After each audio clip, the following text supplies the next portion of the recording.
नमस्कार बच्चों। उम्मीद करता हूँ आप सभी स्वस्थ एवं सुरक्षित होंगे। आज हम अपनी इस कक्षा में हमारी पाठ्य पुस्तक क्षितिज भाग 2 के अंतर्गत गद्य से पाठ 10 नेताजी का चश्मा, जो कि लेखक स्वयं प्रकाश द्वारा लिखा गया, उस पर चर्चा करेंगे। तो पहले हम अपने लेखक स्वयं प्रकाश के बारे में पढ़ते हैं।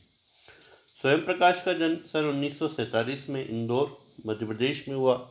मैकेनिकल इंजीनियरिंग की पढ़ाई करके एक औद्योगिक प्रतिष्ठान में नौकरी करने वाले स्वयं प्रकाश का बचपन और नौकरी का बड़ा हिस्सा राजस्थान में बीता। फिलहाल स्वैच्छिक सेवानिवृत्ति के बाद वे भोपाल में रहते हैं। स्वैच्छिक का मतलब अपनी इच्छा से रिटायरमेंट के बाद वे भोपाल में रहते हैं और वसुधा पत्रिका के संपादन से जुड़े हैं। 8वें दशक में उभरे स्वयं प्रकाश आज समकालीन कहानी के महत्वपूर्ण हस्ताक्षर हैं।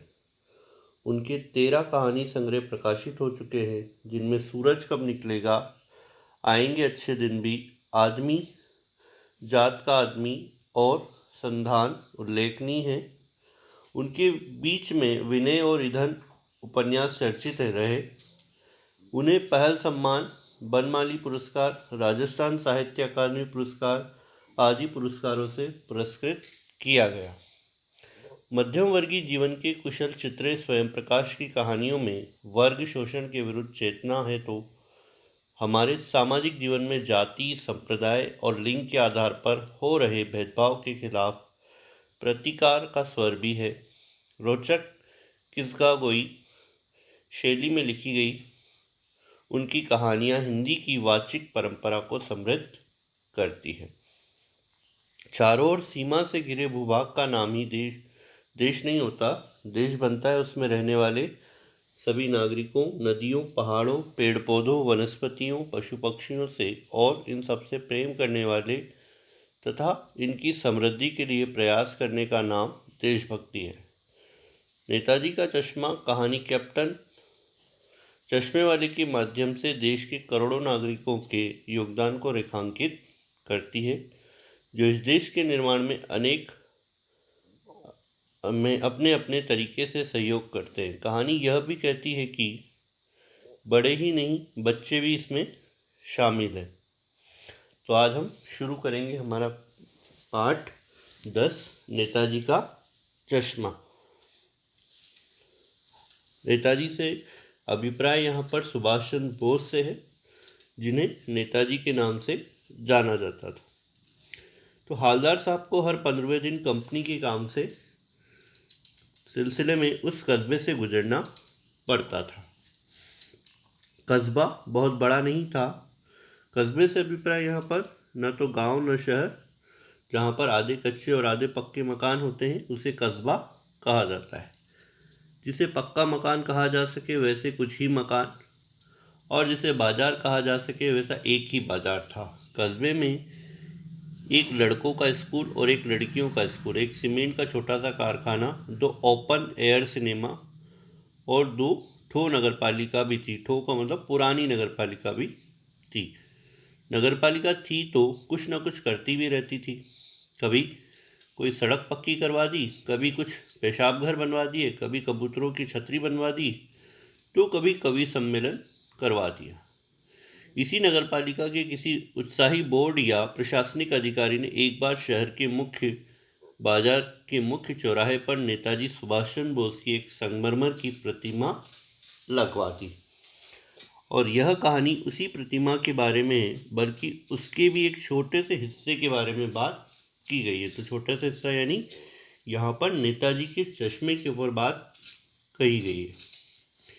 पूरी बात तो पता नहीं, लेकिन लगता है कि देश के अच्छे मूर्तिकारों की जानकारी नहीं होने और अच्छी मूर्ति की लागत, अनुमान और उपलब्ध बजट से कहीं बहुत ज़्यादा होने के कारण काफ़ी समय ऊहापोह यानी उतार चढ़ाव, कहने का मतलब उलझन और चिट्ठी पत्री में बर्बाद हुआ होगा। और बोर्ड की शासनावधि समाप्त होने की घड़ियों में किसी स्थानीय कलाकार को अवसर देने का निर्णय किया गया। यानी जैसा कि कहा जाता है, नगर निगम का जो कार्यकाल होता है वो 5 वर्ष का होता है, और नगर अध्यक्ष जो था उसका शायद ऐसा बताया गया कि शायद उसका शासन खत्म होने वाला था और इसी की जल्दी में उसने इस मूर्ति को बनवाया और वहीं के किसी कलाकार से कहा कि आप इस मूर्ति को बना दो।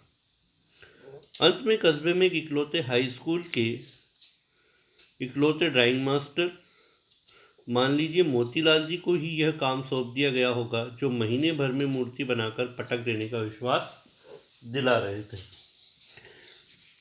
जैसा कि कहा जा चुका है, मूर्ति संगमरमर की थी। टोपी की नोक से कोट के दूसरे बटन तक को कोई 2 फीट ऊंची, जिसे बस्ट कहा जाता है। ये प्रश्न कई बार पूछा जा चुका है, तो इस प्रश्न को ध्यान रखें। टोपी की नोक से कोट के दूसरे बटन तक कोई 2 फीट ऊंची, जिसे बस्ट कहा जाता है, और सुंदर थी। नेताजी सुंदर लग रहे थे, कुछ मासूम और कमसीन।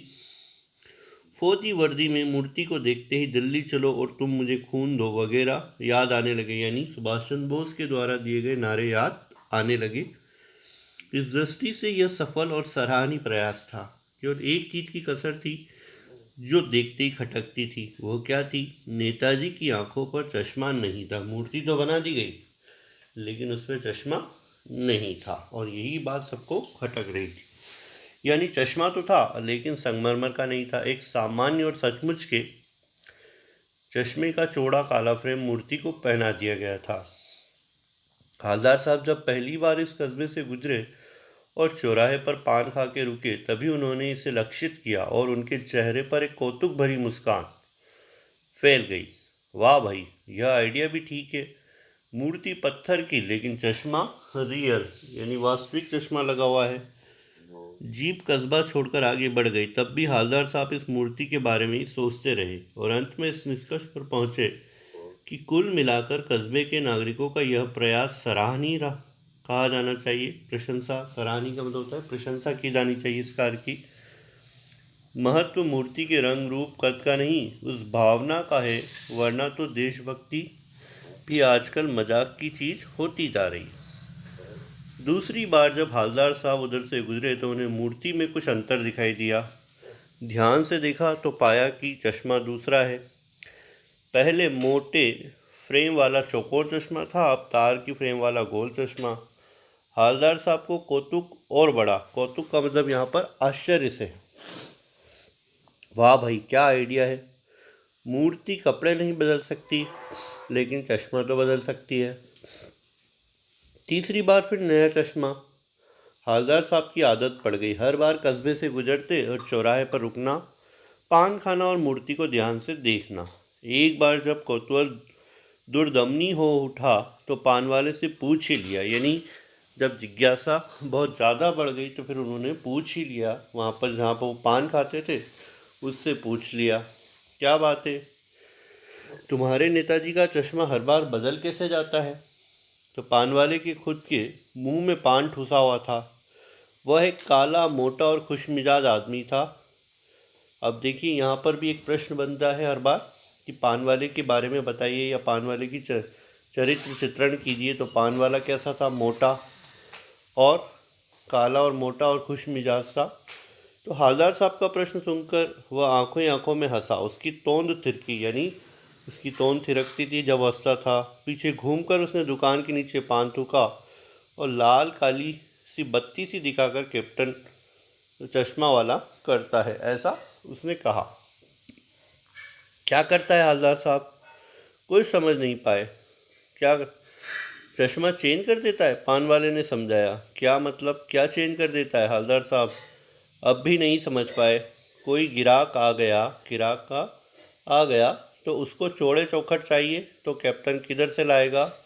तो उसको मूर्ति वाला दे दिया और उधर दूसरा बिठा दिया। अब हालदार साहब को बात कुछ समझ में आई, यानी एक चश्मे वाला है जिसका नाम है कैप्टन, और उसे नेताजी की बगैर चश्मे वाली मूर्ति अच्छी नहीं लगती, बल्कि आहत करती। आहत का मतलब होता है दुखी, मानो चश्मे के बगैर नेताजी को असुविधा हो रही हो। इसलिए वह अपनी छोटी सी दुकान में उपलब्ध गिने चुने फ्रेमों में से एक एक नेताजी की मूर्ति पर फिट कर देता। लेकिन जब कोई ग्राहक आता और उसे वैसे ही फ्रेम की दरकार होती, तो जैसा मूर्ति पर लगा है तो कैप्टन चश्मे वाला मूर्ति पर लगा फ्रेम संभवतः नेताजी से क्षमा मांगते हुए लाकर ग्राहक को दे देता है और बाद में नेताजी को दूसरा फ्रेम लौटा देता है।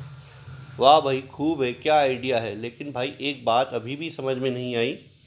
हालदार साहब ने पान वाले से पूछा, नेताजी का ओरिजिनल चश्मा कहाँ है? तो हम आज के लिए इतना ही पढ़ेंगे। अगली कक्षा में हम शेष बचे हुए भाग पर चर्चा करेंगे। धन्यवाद। आपका दिन शुभ हो।